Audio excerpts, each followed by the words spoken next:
நாளை கரூர் செல்லும் முதலமைச்சர் விஜய் 32 பேருக்கு பணி நியமன ஆணைகளை வழங்க இருக்கிறார். அண்மை செய்தியாக பார்த்து வருகிறோம். மேலும் தகவலை செய்தியாளர் பாஸ்கர் வழங்கிட கேட்கலாம். பாஸ்கர், முழு விவரங்கள்.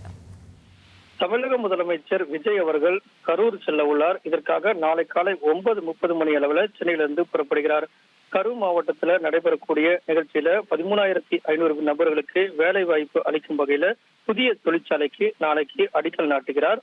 குறிப்பாக கரூர் மாவட்டம் கிருஷ்ணராயபுரம் ஊராட்சி ஒன்றியம் மணவாசி ஊராட்சியில ஒரு 1,700 கோடி ரூபாய் மதிப்பீட்டுல தோல் அல்லாத ஒரு தொழிற்சாலை அமைப்பதற்குண்டான அடிக்கல் நாட்டு நிகழ்ச்சி என்பது நடைபெற உள்ளது. அந்த நிகழ்ச்சியில தமிழக முதலமைச்சர் விஜய் அவர்கள் கலந்து கொண்டு புதிய தொழிற்சாலைக்கான அடிக்கல் நாட்டுகிறார். இந்த தொழிற்சாலை மூலமாக ஒரு 13,500 பேருக்கு வேலை வாய்ப்பு கிடைக்கும். தமிழ்நாட்டினுடைய முதலமைச்சர் விஜய் அவர்கள் பல்வேறு அரசு நிகழ்ச்சிகளிலும் கலந்து கொள்கிறார்.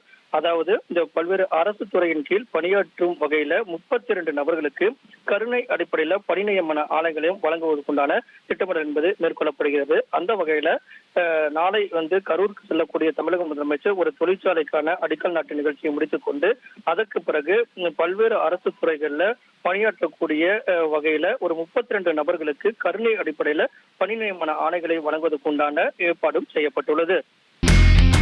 இனி செல்லும் இடமெல்லாம் செய்தி. தந்தி டிவியின் வாட்ஸ்அப் சேனலை ஃபாலோ பண்ணினா செல்ல இருக்கும் இடமெல்லாம் செய்தி. இதோ QR கோட் இப்பவே ஸ்கேன் பண்ணுங்க, ஃபாலோ பண்ணுங்க.